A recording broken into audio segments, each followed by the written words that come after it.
ओम श्री हनुमते नमः। श्री हनुमान एस्ट्रोलॉजी प्रिय मित्रों नमस्कार। आज आपको जानकारी देंगे कर्क राशि वाले जातकों के लिए जून 2021 का जो माह है कैसा रहेगा और क्या ग्रहों के शुभाशुभ प्रभाव घटित होंगे, यानी कर्क राशि वाले जातक।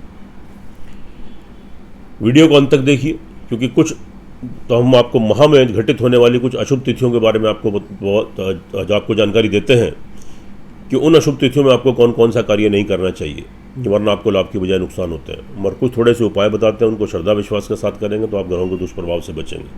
और दूसरी विनती है कि अगर मेरे चैनल पर नए हैं तो इसको सब्सक्राइब करें, बेल आइकन बटन दबाएं और इसको शेयर जरूर करें। देखिए, इस माह आपको 2 जून से और साथ में आपका 2 जून से आपकी कुंडली में शनि मंगल का समसप्तक योग बनेगा, और साथ में आपका यहाँ पर 15 जून तक सूर्य के साथ आपका राहु ग्रहण दोष भी बनेगा। तो ये 2 दोष आपकी जो कुंडली में बन रहे हैं, तो यह दोष आपको बहुत शुभ परिणाम नहीं देने वाले हैं। मंगल शनि भी शत्रु है, लेकिन मंगल शनि के साथ संभाव रखते हैं। यहाँ पर एक स्थिति अच्छी है कि मंगल की जो दृष्टि है, 7वीं दृष्टि जो संपूर्ण दृष्टि है, जहाँ पर शनि बैठे हैं, वह शनि की जो स्वग्रही मकर राशि है, मंगल की उच्च राशि है। तो इसलिए जहाँ पर उनकी 7वीं दृष्टि पड़ेगी वहाँ से आपको लाभ बेनिफिट जरूर आपको प्राप्त होंगे। तो इसलिए अब कुंडलियों में तो इसको आप तो वीडियो को अंत तक देखिए, और हम आपको तो इसकी संपूर्ण जानकारी देंगे जून माह में कि आपके साथ क्या क्या शुभाशुभ प्रभाव घटित होंगे। तो कर्क राशि वालों के लिए बात करते हैं। पहले हेल्थ की दृष्टि से बात करते हैं। यहाँ पर आपकी शनि की दृष्टि पड़ रही है और मंगल वहाँ पर है। थोड़ा एग्रेसिव आप रहेंगे, थोड़ा ब्लड प्रेशर, थोड़ी उत्तेजना, थोड़ा डिप्रेशन और थोड़ा मेंटल तो हाइपर टेंशन और थोड़े फ्रस्ट्रेशन, थोड़ा डिप्रेशन की स्थिति आपके यहाँ क्रिएट होगी। तो थोड़े क्रोध से बचें, थोड़ी क्रोध की अवस्था रहेगी, उत्तेजना की अवस्था रहेगी। और कोई ब्लड से संबंधित, तो रक्त से संबंधित, और या कोई पेट के विकार आपको, या कोई इन्फेक्शन, कोल्ड कफ, फ्लू, बुखार, और जैसे कोरोना वायरस चल रहा है तो थोड़ा बचकर रहें, थोड़ा हेल्थ के प्रति सावधानी बरतें और थोड़ा संयम और शांति बनाए रखें। थोड़े उपाय करेंगे तो स्थिति आपके अनुकूल होगी। वैसे शारीरिक और मानसिक संतुलन थोड़ा आपका यहाँ पर गड़बड़ाएगा, थोड़ी स्थिति, क्योंकि यहाँ पर शनि और मंगल का समसप्तक योग बन रहा है। लेकिन इस योग से एक बेनिफिट आपको ये होगा कि मंगल की जो 7वें भाव पर पूर्ण दृष्टि पड़ रही है, चूँकि यहाँ पर शनि भी वक्री है, आपके दाम्पत्य जीवन को डिस्टर्ब कर रहे हैं। तो आपकी विवाह शादी में अड़चन है, अगर विवाह शादी होने वाली तो उसमें अड़चनें क्रिएट कर रहे हैं, और आपका जो व्यापार बिजनेस है, पार्टनरशिप है, उसमें प्रॉब्लम दे रहे हैं। लेकिन मंगल की जो 7वीं दृष्टि में उच्च की पड़ रही है, वह उसको मैनेज भी कर रहे हैं, बैलेंस भी कर रहे हैं। तो इसलिए वहाँ मिश्रित फल मिलेंगे। फिर भी मंगल आपको समय समय पर वहाँ पर आपको शुभ प्रभाव देंगे। यानी अचानक से विवाह शादी का योग आपका छूट भी सकता है, आगे के लिए पोस्टपोन हो सकता है, और अचानक से विवाह शादी का संबंध बन भी सकता है। तो पति पत्नी में थोड़े विरोधाभास उत्पन्न हो सकते हैं, लेकिन बाद में मेकअप भी हो जाएगा, पैचअप भी हो जाएगा। और एक दूसरे के प्रति थोड़ा हेल्थ के प्रति सावधान रहें। पति पत्नी एक दूसरे की हेल्थ थोड़ी डिस्टर्ब हो सकती है, जिससे आप किसी परेशानी में आ जाए। और कार्य व्यवसाय, बिजनेस, पार्टनरशिप में तो कोई आपको नुकसान भी हो सकता है, और अचानक से उसमें कुछ बेनिफिट्स वगैरह और कोई बदलाव भी आपको तो देखने को मिल सकता है। तो यहाँ पर उसके बाद हम बात करते हैं आपके फैमिली और फाइनेंस की। यहाँ स्थिति ठीक रहेगी। 15 तारीख तक स्थिति ठीक है। 15 तारीख तक आपको परिवार वालों का लाभ सहयोग आपको मिलेगा, भरपूर सहयोग मिलेगा, और उनसे कोई फाइनेंशियली सपोर्ट, कोई हेल्प आपको जो आपको मिलेगी। और अचानक से धन तो आपके धन कोष में वृद्धि हो सकती है। लेकिन 15 तारीख के बाद स्थिति इसके विपरीत हो जाएगी। 15 तारीख के बाद फिर परिवार वालों के साथ आपका थोड़ा मनमुटाव, थोड़े मतभेद उभर कर आ सकते हैं, और कोई फाइनेंशियली लॉस, आपका जमा धन, बैंक बैलेंस, उसमें कमी आ सकती है। तो वाणी और क्रोध के ऊपर कंट्रोल करें, और परिवार वालों से तो जो आप कोई व्यर्थालाप मत करें, व्यर्थ के आर्ग्यूमेंट मत करें, और किसी भी लड़ाई झगड़े से, ऐसे माहौल से बचें और वहाँ से उठकर चले जाएं। तो स्थिति आपके पक्ष में बनेगी। नहीं तो कोई प्रॉब्लम आपको 15 तारीख के बाद तो क्रिएट हो सकती है। उसके बाद हम बात करते हैं, आपका सेल्फ कॉन्फिडेंस बना रहेगा। यहाँ पर स्थिति ठीक है, और आपका आत्मविश्वास, अपने आत्मबल, अपने बाहुबल पर आप तो योजना बनाकर अगर कोई कार्य करेंगे तो उसमें आपको सफलता मिलेगी। तो आपके सहकर्मी हैं, आपके छोटे भाई बहन हैं, या आपके शुभचिंतक, आपके वेल विशर है, उनसे कोई सलाह मशवरा करके कोई कार्य करेंगे तो आपको तो उसमें आपको सफलता प्राप्त होगी। और आपके छोटे भाई बहन, आपके शुभचिंतक, आपके वेल विशर, आपके मिलने जुलने वाले लोग, आपके सहकर्मी, आपके कर्मचारी, नौकर चाकर, उनसे आपको लाभ की संभावना तो यहाँ बनी रहेगी। छोटी मोटी ट्रैवलिंग करेंगे उससे भी आपको लाभ, बेनिफिट यहाँ गेन करेंगे। तो यहाँ स्थिति ठीक है। और साथ में आपकी अगर हम बात करते हैं यहाँ पर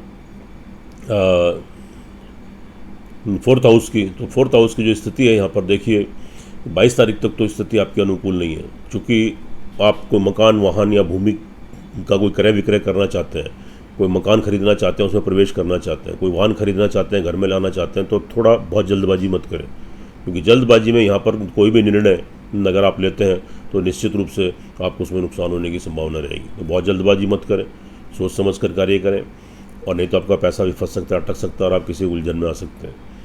तो आपकी माता जी की हेल्थ थोड़ी डिस्टर्ब हो सकती है, आपके घर परिवार में सुख संसाधनों में कमी आ सकती है, और थोड़ा अशांति का माहौल बन सकता है, और थोड़ा मन की शांति आपकी भंग हो सकती है, और आपकी माता जी की हेल्थ थोड़ी डिस्टर्ब हो सकती है। तो उनके साथ कोई आर्ग्यूमेंट वगैरह मत करें, कोई विरोधाभास की स्थिति उत्पन्न हो कि तो आप उनकी बात का बुरा मत मानें, तो उनकी सेवा करें, उनका आशीर्वाद प्राप्त करें। उसके बाद अब बात करते हैं हम आपकी संतान की। तो संतान पक्ष के लिहाज से यहाँ पर आपके जो मंगल हैं वह है आपके 1st हाउस में, तो नीच राशि में। लेकिन जब मंगल केंद्र में आते हैं कुछ प्राचार्यों के अनुसार, तो जो क्रूर ग्रह तो जब केंद्र में नीच में आते हैं तो 80% आपको शुभ फल प्रदान करते हैं। तो यहाँ पर अचानक से तो संतान की तरफ से आपको खुशी प्राप्ति होगी, और कोई आपको शुभ समाचार मिलेगा। अचानक से कोई विवाह शादी का संबंध उनका बनेगा, या उनका नौकरी लगने के योग बनेंगे, या कार्य व्यवसाय बिजनेस में तरक्की उन्नति, ऑल ओवर संतान का सहयोग, यानी ऑल ओवर संतान की तरफ से आपको संतुष्टि प्राप्त होगी। जो विद्यार्थी वर्ग हैं उनके लिए भी स्थिति ठीक है। तो कहीं कोर्स करना है, और कोई पढ़ाई करनी है, कोई एडमिशन लेना है, कोई मास्टर डिग्री करनी है, डिग्री करनी है, तो आप प्रवेश उसमें लीजिए आगामी, उसको अच्छे तो आपको फल प्राप्त होंगे, एकाग्र होकर पढ़ाई कर पाएंगे। थोड़ा यहाँ पर आपको थोड़ी फ्रस्ट्रेशन, थोड़ी उत्तेजना की स्थिति तो रहेगी, थोड़े कन्फ्यूजन्स बढ़ेंगे, लेकिन फिर भी आप अगर एकाग्र होकर अपनी पढ़ाई की तरफ ध्यान लगाते हैं तो निश्चित रूप से आगे आपको तो उसके शुभ परिणाम प्राप्त होंगे। प्रेम संबंध वालों के लिए भी थोड़ा पेशेंस से काम लें, थोड़ा संयम से काम लें, तो आपके प्रेम संबंध आपके कंटिन्यू हो सकते हैं, नए प्रेम संबंध भी बन सकते हैं, और ये विवाह शादी में भी तब्दील हो सकते हैं, और एक दूसरे का लाभ सहयोग आपको यहाँ पर प्राप्त होगा। उसके बाद हम बात कर लेते हैं आपके यहाँ पर नौकरी पक्ष में थोड़ी सी प्रॉब्लम है। नौकरी वालों के लिए अचानक से नौकरी आपकी छूट भी सकती है, और नौकरी में आपकी उन्नति तरक्की होते होते रुक सकती है, यानी यहाँ पर संघर्ष आपको अधिक करना पड़ेगा, और किसी शत्रु की वजह से जिसके ऊपर आप विश्वास करते हैं तो वह कोई पीछे से आपको शत्रुता निभा सकता है, और जिससे आपको कोई नुकसान होने की संभावना बनी रहेगी। तो शत्रुओं से सावधान रहे, और कोई कर्जे की स्थिति तो जो आपके ऊपर उत्पन्न हो सकती है, और कोई बीमारी भी आपके ऊपर क्रिएट हो सकती है, तो आप किसी बीमारी से भी ग्रस्त हो सकते हैं, कोई इन्फेक्शन, जैसे आजकल ये तो आपका जो टाइफाइड, आपका बुखार, आपका फ्लू, ये कोरोना वायरस जो आपका चल रहा है, तो इससे आप संक्रमित हो सकते हैं। तो थोड़ा ध्यान दें, और घर से बाहर ना ही निकलें, तो घर में ही रहें तो ज़्यादा उचित है, क्योंकि स्थिति बहुत अनुकूल नहीं है, और साथ में थोड़ा संघर्ष की स्थिति बनेगी, तो थोड़ी प्रॉब्लम्स क्रिएट होगी। और साथ में जो आपका दाम्पत्य जीवन है, यहाँ पर मैंने तो आज आपको जैसे बताया कि वहाँ मंगल की दृष्टि आपको वहाँ पर अच्छे परिणाम दे रही है, लेकिन वहाँ पर वक्री शनि आपको थोड़ी सी प्रॉब्लम क्रिएट कर रहे हैं, तो इसलिए वहाँ पर मिश्रित फल आपको प्राप्त होंगे। और साथ में अचानक से कोई चोट-फेट, एक्सीडेंट का भय आपको बना रहेगा, अचानक से कोई प्रॉब्लम क्रिएट हो सकती है, और को आप दुर्घटनाग्रस्त हो सकते हैं, हॉस्पिटलाइज हो सकते हैं, या कोई बड़ा नुकसान, आपको कोई बड़ा लॉस हो सकता है। उसके बाद तो समय समय पर आपको उन्नति में थोड़ी बाधाएं होंगी। यह समय बहुत उन्नतिदायक नहीं है, थोड़ी सी समय समय पर आपको बाधाओं का सामना, प्रॉब्लम्स आपको फेस करनी पड़ेगी, थोड़ा संघर्ष अधिक करना पड़ेगा, पुरुषार्थ अधिक करना पड़ेगा। और अगर आपको बाहर जाना चाहते हैं, विदेश जाना चाहते हैं, आपकी कोई योजना बन रही तो आपकी स्थगित हो सकती है, उसमें थोड़ी प्रॉब्लम आ सकती है। और अगर कोई धार्मिक स्थान पर आपको जाना है वह, या कोई लंबी यात्राएं करनी है, तो यात्रा भी आपकी पोस्टपोन हो सकती है, तो उसमें भी बदलाव आ सकता है। और थोड़ा आध्यात्मिकता के भाव में कमी आएगी, थोड़ी स्पिरिचुअलिटी कम हो जाएगी, भगवान के प्रति विश्वास उठने लगेगा। लेकिन आप नित्य नियम से जो अपनी पूजा पाठ करते हैं भगवान की, आप करते रहिएगा, क्योंकि यह समय बहुत अस्थायी नहीं है, बहुत लंबे समय के लिए नहीं है, आगामी आपको इसके अच्छे शुभ परिणाम प्राप्त होंगे। और पिता के साथ कोई आर्ग्यूमेंट मत करें, आपके पिता को कोई लॉस, कोई नुकसान हो सकता है, आपके पिता के आपके बीच में कोई डिफरेंसेस क्रिएट हो सकते हैं, या पिता की वजह से किसी परेशानी में पड़ सकते हैं, या आपके पिता की कोई हेल्थ डिस्टर्ब हो सकती है। तो यहाँ पर अपने पिताजी का आप ध्यान रखें, अपने फादर का ध्यान रखें, थोड़ी उनकी सेवा करें, उनका आशीर्वाद प्राप्त करें। उसके बाद कार्य व्यवसाय की दृष्टि से यहाँ पर थोड़ा संघर्ष की स्थिति रहेगी, लेकिन फिर भी आपका सुचारू रूप से जैसे कैसे करके आपका कार्य चलता रहेगा। लेकिन तो अभी कोई नया बदलाव मत करें और कोई अवस्थान परिवर्तन भी मत करें, या अपना व्यवसाय तो फिलहाल बदलने के बारे में आप मत सोचें। थोड़ा समय रुक जाए, उसमें कोई बदलाव करने की ज़रूरत नहीं है, कोई वृद्धि करने की ज़रूरत नहीं है, और कोई नया व्यवसाय तो अभी आपको स्टार्ट करने की ज़रूरत नहीं है, क्योंकि स्थिति बहुत ज़्यादा पक्ष में नहीं है। थोड़ा संघर्ष का सामना करना पड़ेगा, जो जैसा है तो अभी वैसा ही चलने दें, तो उसको वैसी उसी स्थिति में आप करते रहें।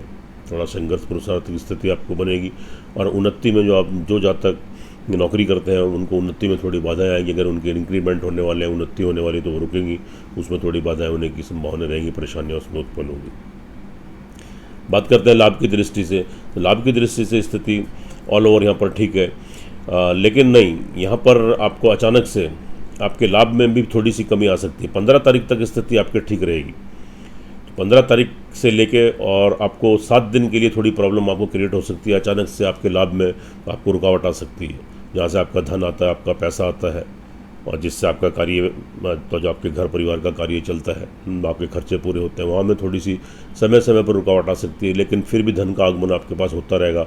अचानक से बड़े धन की प्राप्ति की संभावना आपको बनेगी। आपके बड़े भाई बहन, आपके मित्र वर्ग, आपकी स्त्री पुरुष, खासतौर से उम्र में जो आपके बड़े हैं, उनसे आपको फाइनेंशियली लाभ गेन आप करेंगे और पूरी संभावना बनी रहेगी, तो उनका सहयोग प्राप्त होगा, लाभ प्राप्त होगा। समय समय पर लाभ की स्थिति बनेगी, रुकावट आएंगी तो लाभ की स्थिति बनेगी, जिससे आपका कार्य सुचारू रूप से, तो आपका खर्च चलेगा, आपका चलता रहेगा। उसके बाद बात करते हैं ट्रैवलिंग की, तो ट्रैवलिंग की दृष्टि से स्थिति ऑल ओवर ठीक है यहाँ पर, लेकिन 15 तारीख के बाद स्थिति थोड़ी ख़राब है। 15 तारीख के बाद थोड़ी ट्रैवलिंग से बचें, तो यात्रा आदि से बचें, नहीं तो आपको कोई लॉस, कोई नुकसान हो सकता है। और यात्रा आदि के थ्रू, ट्रैवलिंग के थ्रू अगर कोई कार्य करते हैं, कोई बिजनेस करते हैं, आप कोई नौकरी करते हैं, या आपका एक शहर से दूसरे शहर आते जाते हैं, तो उससे बचें, नहीं तो आपको लाभ की बजाय नुकसान होने की संभावना रहेगी। तो आपके कार्य व्यवसाय, बिजनेस के संबंध है, कॉन्टैक्ट, तो वह आपके तो जो कॉन्टैक्ट मत छूटने के चांस रहेंगे, और आपका पैसा फंसेगा और अटकेगा। और ट्रैवलिंग, यात्रा जिससे आपको नुकसान होने की संभावना बनी रहेगी। और कोर्ट कचहरी में अगर कोई केस आपका तो विचाराधीन है, वहाँ से भी थोड़ी प्रॉब्लम आपको क्रिएट हो सकती है। तो थोड़ा ये माह थोड़ा संभल कर चलने की ज़रूरत है। देखिए, कर्क राशि वाले जातक, अगर आपकी कुंडली के अंदर आपके ग्रहों की दशा, अंतरदशा आपके पक्ष में, आपके फेवर में चल रही है, तो मान के चलिएगा कि 70-80% तक फिर आप तरक्की उन्नति करेंगे। और अगर वहाँ दशा आपके प्रतिकूल चल रही है, तो इसके प्रभाव आपको केवल 10% तक मिलेंगे। तो इसलिए एक बार कुंडली का विश्लेषण जरूर कराएं। अब बात करते हैं आपकी अशुभ तिथियों के बारे में। कर्क राशि वालों के लिए अशुभ तिथि 20-21 तारीख को भूमि, मकान, वाहन से संबंधित कोई कार्य मत करें, यानी आप नए मकान में प्रवेश मत करें, नया वाहन घर में मत लाएं, और कोई डील मत करें, नहीं तो आपका पैसा फंस सकता है, अटक सकता है, और आगामी आपको उसमें परेशानी जो आपको उत्पन्न हो सकती है। उसके बाद फिर आपकी 28, 29, 30 तारीख, 28 तारीख को दोपहर 1 बजे से, और 29 तारीख और 30 तारीख का संपूर्ण दिन, इसमें आप क्या करें कि घर से निकलते थोड़ा ध्यान रखें, थोड़ा ड्राइविंग से बचें। अचानक से चोट फट, एक्सीडेंट, तो कोई दुर्घटना, या कोई पैसे का लॉस, कोई नुकसान, कोई चोरी, या पैसे का अचानक से लॉस, और या हॉस्पिटलाइज होना, तो कोई बड़ी बीमारी क्रिएट हो सकती है, तो जिससे आपको कोई बड़ा नुकसान होने की संभावना यहाँ पर बनी रहेगी। शारीरिक भी, और आपको फाइनेंशियली भी और मानसिक भी प्रॉब्लम क्रिएट हो सकती है। उसके बाद आप फिर आते हैं आपकी 11, 12, 13 तारीख, और 13 तारीख को लगभग 12:30 बजे तक। इसमें आप ट्रैवलिंग, यात्रा आदि से बचें, नहीं तो आपको नुकसान होने की संभावना रहेगी। और कोर्ट कचहरी की कोई तारीख है तो उसको टाल दें, और कोई पैसे का लेन देन मत करें। उसके बाद बात आती है उपाय की, तो कर्क राशि वाले जातकों को यहाँ पर आप क्या करें, आप ओम गंग गणपते नमः 108 टाइम्स और ओम शंख शनिश्चराय नमः 108 टाइम्स 2 मंत्रों का जाप करें, और साथ में आप एक हनुमान चालीसा का पाठ करें, और आप प्रतिदिन काली चींटियों को खिलाएं, पक्षियों को खिलाएं। मंगलवार को लाल बूंदी का प्रसाद हनुमान जी को चढ़ाएं, हनुमान जी की आरती करें, और शनिवार को थोड़ा सा प्रसाद घर में गुड़ का कुछ भी मीठा बना लें, वह आप शनि देव को चढ़ाएं और शनि की आरती करें। मंगलवार, शनिवार को अंडा, मांस, मछली का त्याग करें। और तो ये छोटा सा उपाय कंटिन्यूटी में आप ओम गंग गणपते नमः, ओम शंख शनिश्चराय नमः 108 टाइम्स तो आप करेंगे, और साथ में हनुमान चालीसा का पाठ थोड़ा श्रद्धा विश्वास के साथ कीजिए, फिर हनुमान जी की आरती कीजिए। तो ये आपका 8, 7, 10 मिनट की पूजा है, तो इतना तो आप कर ही सकते हैं। और मंगलवार शनिवार को शुद्धता प्योरिटी से रहें तो निश्चित रूप से आपकी जो मंगल शनि के थोड़े दुष्प्रभाव आपको यहाँ पर मिलने वाले हैं, तो इनसे आप बचेंगे और आपको ग्रहों की शुभता आपको प्राप्त होगी। थोड़ा यहाँ पर बृहस्पति भी आपके लिए इस माह में थोड़े कष्टदायक रहेंगे, क्योंकि भाग्योन्नति में थोड़ी बाधाएं दे रहे हैं। आपकी नौकरी में, आपकी हेल्थ में, आपके शत्रुओं से थोड़ी परेशानी आपको क्रिएट कर सकते हैं, आपके साथ कोई दुर्घटना घटित हो सकती है, तो यहाँ थोड़ा आप बचें। और गुरुवार को भी आप क्या करें, थोड़ा प्योरिटी और शुद्धता से रहें। और पीली चीज़ों का दान, तो आप पीले चावल उबाल लें और पीली चने की दाल उबाल कर थोड़ा नमक डालकर आप कौओं को, पक्षियों को खिलाएं। और थोड़ा गुरु का, बृहस्पति भगवान का आप ध्यान करें, या विष्णु सहस्त्र नाम का पाठ करें, या बृहस्पति मंत्र का ओम बरंग बृहस्पति नमः का जाप करें। तो अगर आप ये थोड़ा श्रद्धा विश्वास के साथ ही आप तीनों ग्रहों की आप थोड़ी पूजा पाठ करते हैं, हनुमान चालीसा करते हैं, तो आप ग्रहों के दुष्प्रभाव से बचेंगे और 80% तक तो आपको प्रोटेक्शन मिलेगा, आपको ग्रहों से आपको सुरक्षा प्रदान होगी, आप तरक्की करेंगे, उन्नति करेंगे, सुखी रहें, स्वस्थ रहें, हंसते रहें, मुस्कुराते रहें। जय श्री राम, जय श्री हनुमान।